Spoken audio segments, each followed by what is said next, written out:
大きかったね。迷路なんてもんじゃない。事故を起こしてるんですよ。バリバリっていうのは115かを知らぬと命名する。口ったあたりがいっぱいいましたので、それらが送ってくれるね、亡霊っつって、それに対してこっちからも答えたら、もう行くんだっていう感じですね。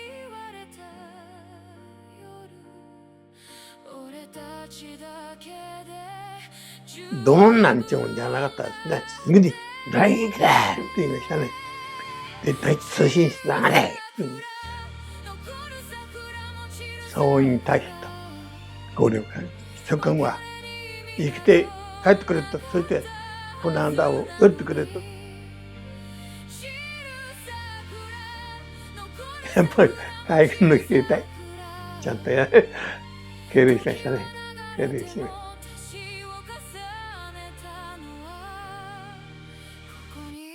さよなら。出港からわずか17時間で沈没した幻の空母と、海の上でそのわずかな時間を共にした16歳の少年の記憶と人生。まあ人生ってのは限りなく未来があるんですよ。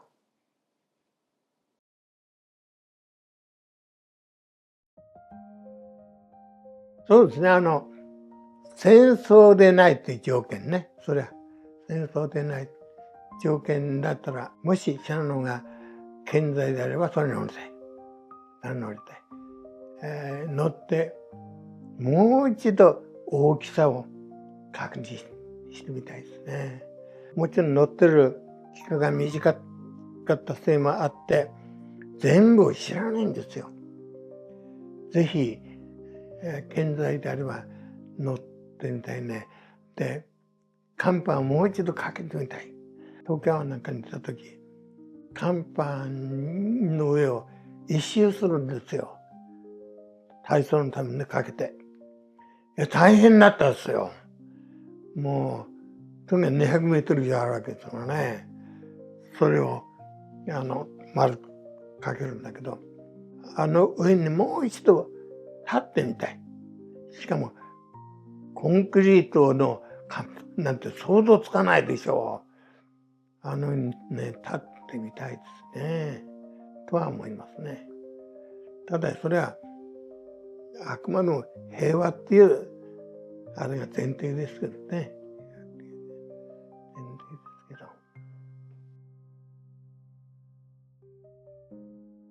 けど。それはそうだ。それはそうだ。ただし、大和武蔵と並んだら、信濃どういうふうに見えるんだろうね。片っぽはもう、こんなね、ビルみたいなんですからね。それで信濃は平らから、どういうふうに見えるんでしょうね。軍艦だと思わないんじゃないでしょうか。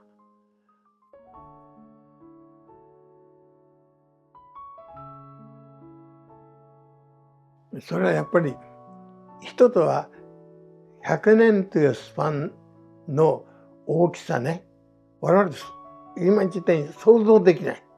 どんな風になっているかっていう。一つは大きい部分は科学。もう一つの大きな部分は化学の分野。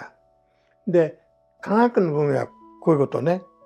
これだって先ほど言ったように、ちょっとの間ですよ。私、今だって8ミリ持ってるんだから、何と違うことかって。これが科学。もう一つの化学の方は、健康が違う。今私は96歳って言いました。こんなんね、ついこの間まで、誰も想像してなかったんですよ。今から100年前だら、もちろん刀刺してましたよね。それらと、現代とは、その100年というとも、まず古くからみんな違ってるんですよ。生き方も含めて。しかも、今度は科学の分野ではこれだけの違いがあるわけですからね。この先、科学と化学がどのように変わるか分かりません。その中で、今私が話した経験や何かっていうのはどのように受け止められるのか、これまたわからないですね。そんなことをやっていたのかと受け止める人もいるだろうし、野蛮だったんだなっていう人もいるだろうし、わからないですね。だって今日本の100年前は野蛮そのものだったからね、きれいをやっていたわけでしょ。まあ100年もあったらわからないですね。どうなってるのか。100年後なんて俺考えられないんだな。これ一つ見てもあまりにも短期なんだ。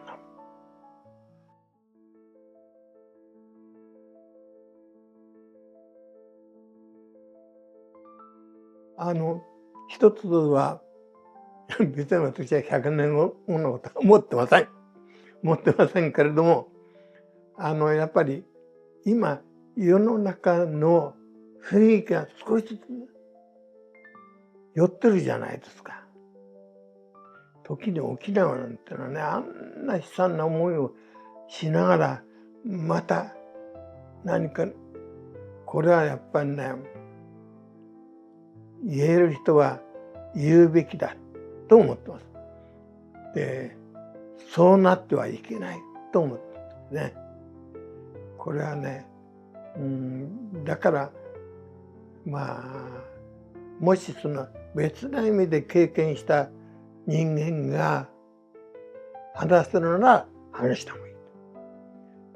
私はですから、ああいう向こうの人が亡くなることについてはもう本当にもうやるせない思いしますね。だからそういうのは、私が新聞記者なんかだと迫力ない。やっぱり自分が経験したことを言うのは自信を持って言うんですよね。ただし自分から積極的に言っていい部分はないんですよ。聞かれりゃそれはきちっと答えて行こうとは思ってますね。聞かれりゃ。自分からそのために人を集めてっていうのはまたできないですね。なかなかやっても興味湧かない人は湧かないんじゃないでしょうか。で、いろんなメディアも興味持ってる人は聞いてくれる、見てくれるということなので、それはそれでいいかなと思ってますね。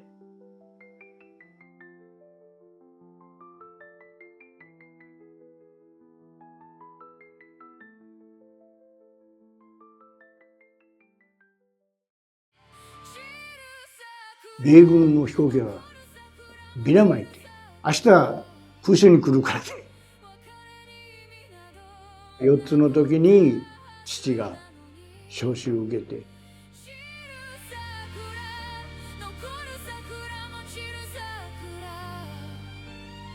時は流れ